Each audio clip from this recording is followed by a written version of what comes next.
మీ పిల్లలు ఫారెన్లో చదవాలనేది మీ కల?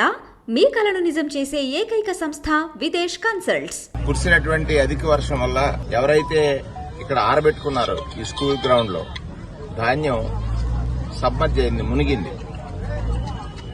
నేను ఆర్డీఓ గారు, డిఎస్ఓ గారు, ఎంఆర్ఓ గారు, విలేజ్ అసిస్టెంట్స్ లేదా అగ్రికల్చర్ అసిస్టెంట్ అందరూ కలిసి ఉదయం నుంచి ఈ వాటర్ని ఎలా రిసీడ్ చేయించాలి, రిసీడ్ అయిన వెంటనే ధాన్యాన్ని కొనుగోలు చేయడానికి 3 మిల్లర్స్ తోటి మాట్లాడటం జరిగింది. సుమారుగా 200 మెట్రిక్ టన్నులు అంటే 20 లారీల ధాన్యం మునిగినట్టుగా, ఒక లేయర్ మునిగినట్టుగా గమనించాం. ఇమీడియట్ గా దానికి సాల్ట్ స్ప్రే చేశాం. ఆ వాటర్ లో గన సాల్ట్ మిక్స్ చేస్తే స్పౌట్ అవదని, అంటే మొలక రాదనేటువంటి ఒక మన శాస్త్రీయత అందరికీ తెలిసిందే. దాన్ని అన్నింటినీ కూడా వాటిని ఆ స్పౌట్స్ రాకుండా ఉండడం కోసం ఇప్పటికే ఆ సాల్ట్ ని స్ప్రే చేయటం, దాంతో పాటుగా రైతులందరికీ చెప్పాం, ఇక పూర్తిగా మునిగినటువంటి ధాన్యం మునిగిపోతే దాని వెయిట్ లో ఉన్నటువంటి డిఫరెన్స్ కూడా క్యాలిక్యులేట్ చేసి రైతుకి ఎక్కడ ₹1 కూడా నష్టం రాకుండా ప్రతి రైతుని జగన్మోహన్ రెడ్డి గారు ఇచ్చినటువంటి ఆదేశం ప్రకారంగా ప్రతి పండిన గింజని కొనుగోలు చేయడానికి ప్రభుత్వం సంసిద్ధంగా ఉంది. దానికి సంబంధించిన అన్ని ఏర్పాట్లు చేశాం.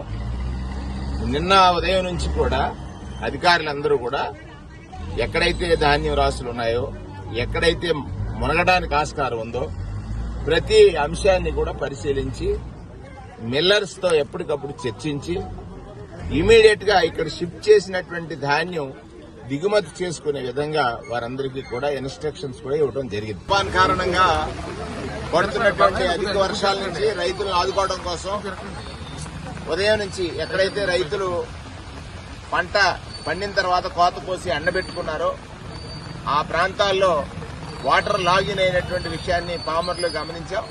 దాన్ని రిసీవ్ చేయడానికి కావాల్సినటువంటి ఏర్పాట్లు కూడా చేశాం.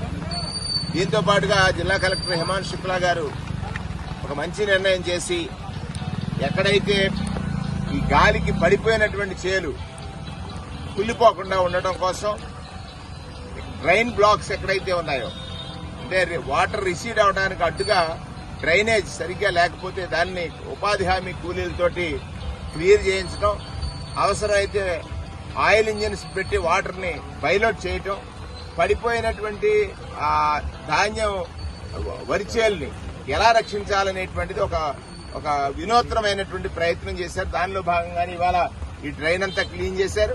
దానితో పాటుగా వాటర్ ఇంజిన్ వేసి వాటర్ అంతా కూడా బైలోట్ చేసి ఆ పంటను రక్షించడానికి కావాల్సినటువంటి ఏర్పాట్లు కూడా చేస్తాం.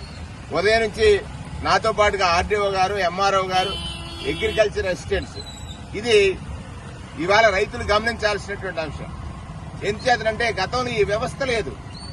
ఒక సంస్కర్త రైతులు ఆదుకోవడం కోసం, సంస్కర్త రైతులను ఆదుకోవడం కోసం, వ్యవసాయం పట్ల రైతుకి నమ్మకం పెరగడం కోసం ఆర్బీకే వ్యవస్థ, దానితో పాటుగా ఆర్బీకే వ్యవస్థలో అగ్రికల్చర్ అసిస్టెంట్స్ ని గాని, మండల స్థాయిలో అగ్రికల్చర్ ఆఫీసర్లు గాని, విఆర్ఓలు గాని, ఇది సమిష్టి నిర్ణయం. రైతు కష్టం కోసం మేమంతా ఉన్నాం అని విఆర్ఓలున్నా, ఎంఆర్ఓలున్నా, ఆర్డీఓ గారున్నా, వైఎస్ఆర్ కాంగ్రెస్ పార్టీ కార్యకర్తలున్నా, అగ్రికల్చర్ అసిస్టెంట్ ఉన్నా, రైతులు ఒకసారి గమనించండి. గతంలో ఎప్పుడైనా ఇటువంటి వ్యవస్థ ఉందా? వర్షం పడుతుందంటే నిన్న ఉదయం నుంచి ఇవాళ వరకు నేను మీ మధ్యలోనే ఉన్నాను.